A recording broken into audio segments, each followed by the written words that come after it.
Mga estudyante sa kolehiyo na napilitang tumigil ng pag-aaral, may pagkakataon na pong magkaroon ng college diploma. Sa ilalim ito ng batas na nilagdaan ni Pangulong Ferdinand R. Marcos Jr. nitong nakaraang linggo. Ang iba pang aktibidad ng Pangulo atin pong balikan. Higit 2,000 trabaho ang inihandog ni Pangulong Ferdinand R. Marcos Jr. sa kanyang pagbisita sa Pili, Camarines Sur. Layo ng trabaho sa bagong Pilipinas na makapagbigay ng oportunidad para sa mga nagtapos na benepisyaryo ng Pantawid Pamilyang Pilipino Program o 4Ps. Kasabay nito ang pagbibigay ng kasanayan para makapagsimula ng hanap buhay. Mahalaga ang hakbang na ito para magkaroon ng disenteng kita ang ating may hirap na kababayan at umangat ang kanilang pamumuhay. Nilagdaan ni Pangulong Ferdinand R. Marcos Jr. ang Republic Act 12124 o Tertiary Education Equivalency and Accreditation Program.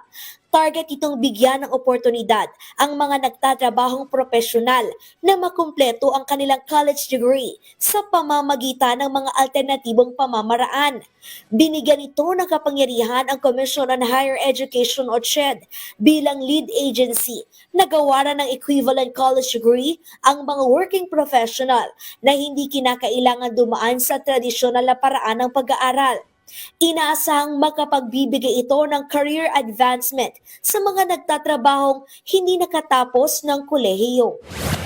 Para matuldukan ang kagutuman, nanawagan si Pangulong Ferdinand R. Marcos Jr. sa mga lokal na pamahalaan na isama sa kanilang investment plan ang mga programang pangkalusugan, lalo na para sa mga buntis at unang 1,000 araw ng mga bata. Sa 2024 National Nutrition Awarding Ceremony, kinilala ng Presidente ang 23 lokal na pamahalaan at 5 local nutrition focal points para sa kanilang pagsisikap na mapabuti ang nutrisyon sa kanilang mga komunidad.